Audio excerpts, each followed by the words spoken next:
Assalamualaikum warahmatullahi wabarakatuh. Selamat pagi anak-anak. Untuk marketing hari ini masih mengenai konsep pemasaran. Kemarin kita membahas konsep inti pemasaran. Hari ini kita akan membahas konsep pemasaran berdasarkan orientasi perusahaan terhadap pasar. Ada konsep produksi. Konsep produksi ini menyatakan bahwa konsumen akan menyukai produk yang tersedia di banyak tempat dan murah harganya. Jadi dalam konsep produksi ini perusahaan itu menganggap konsumen akan menyukai produk yang banyak dan harganya murah. Dan konsep produksi ini merupakan salah satu konsep tertua dalam bisnis. Kemudian selanjutnya ada konsep produk. Konsep produk menyatakan bahwa konsumen akan menyukai produk yang menawarkan mutu, kinerja, dan pelengkap inovatif yang terbaik. Nah, dalam konsep produksi tadi kan perusahaan hanya memikirkan produksinya banyak dan harga murah, konsumen akan suka. Sedangkan di konsep produk ini mereka lebih ke produknya itu, produknya harus memiliki kualitas tinggi, bermutu tinggi, memiliki keuntungan yang baik untuk konsumen. Nah, seperti itu. Selanjutnya ada konsep penjualan. Dalam konsep penjualan mereka mengasumsikan konsumen itu malas dan enggan untuk melakukan pembelian.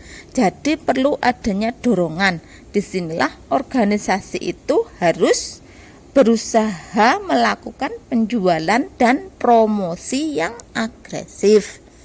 Selanjutnya, konsep pemasaran.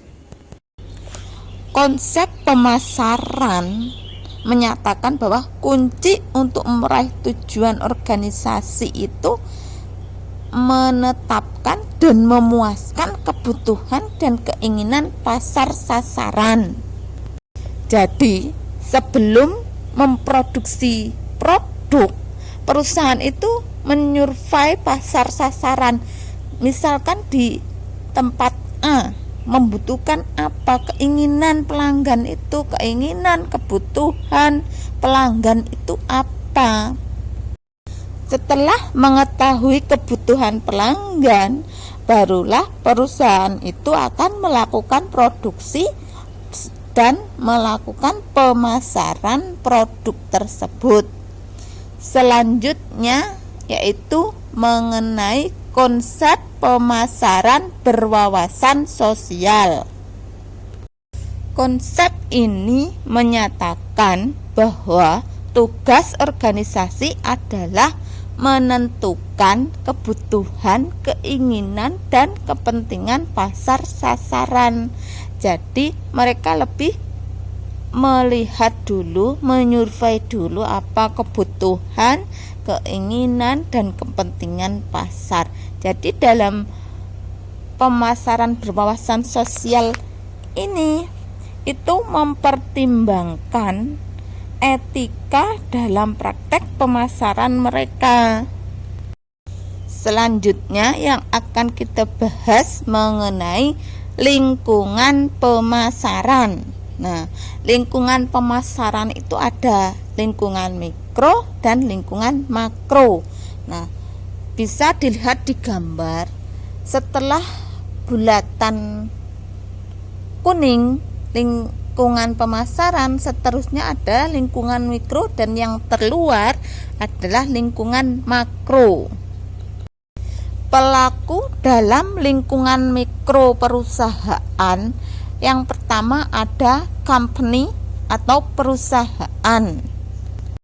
Nah, dalam perusahaan ada bagian pemasaran. Nah, bagian pemasaran ini nanti akan bertanggung jawab untuk mengembangkan rencana pemasaran semua produk dan merek. Selain itu juga mengembangkan produk-produk dan merek-merek baru. Jadi dalam pemasaran ini mereka tidak hanya memproduksi saja, tapi juga mengembangkan. Seperti itu. Selanjutnya mengenai pemasok atau supplier. Nah, pemasok adalah perusahaan-perusahaan dan individu yang menyediakan sumber daya yang dibutuhkan oleh perusahaan, baik itu barang maupun jasa. Jadi pemasok ini tidak hanya memasok bahan baku saja, tapi juga tenaga kerja, peralatan, bahan bakar, dan lain sebagainya. Pelaku mikro selanjutnya yaitu perantara pemasaran atau intermediaris. Perantara pemasaran ini adalah pihak-pihak yang membantu perusahaan dalam promosi, penjualan, dan distribusi barang-barang kepada pembeli. Nah, perantara ini tuh yang menyalurkan ke pembeli, bisa agen, bisa toko-toko kecil seperti itu. Nah, selanjutnya pelaku mikro yaitu pelanggan atau customer. Pelanggan adalah objek utama yang harus diperhatikan, karena keberhasilan jumlah barang yang dijual itu ditentukan oleh pelanggan. Untuk menarik pelanggan agar membeli produk perusahaan tersebut, perusahaan harus memiliki strategi dan taktik pemasaran yang baik. Pelaku mikro selanjutnya yaitu pesaing atau kompetitor. Pesaing adalah perusahaan ataupun individu lain yang memproduksi barang dan jasa yang sama dengan yang ditawarkan perusahaan kita sendiri. Jadi, untuk memenangkan persaingan, perusahaan itu harus bisa mengambil sudut pandang pelanggan. Jadi, apa itu kebutuhan, keinginan, dan untuk pokoknya tujuannya untuk memuaskan pelanggan, sehingga pelanggan itu akan terus membeli produk yang dijual oleh perusahaan. Pelaku mikro selanjutnya yaitu masyarakat umum atau publik.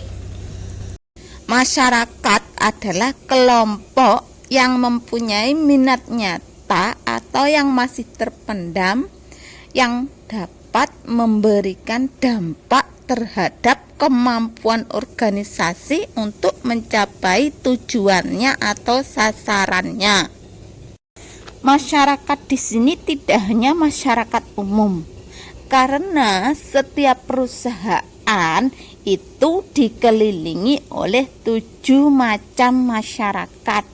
Ada masyarakat keuangan, masyarakat media, masyarakat pemerintah, masyarakat pembela kepentingan umum, masyarakat setempat, masyarakat umum, dan masyarakat dalam perusahaan.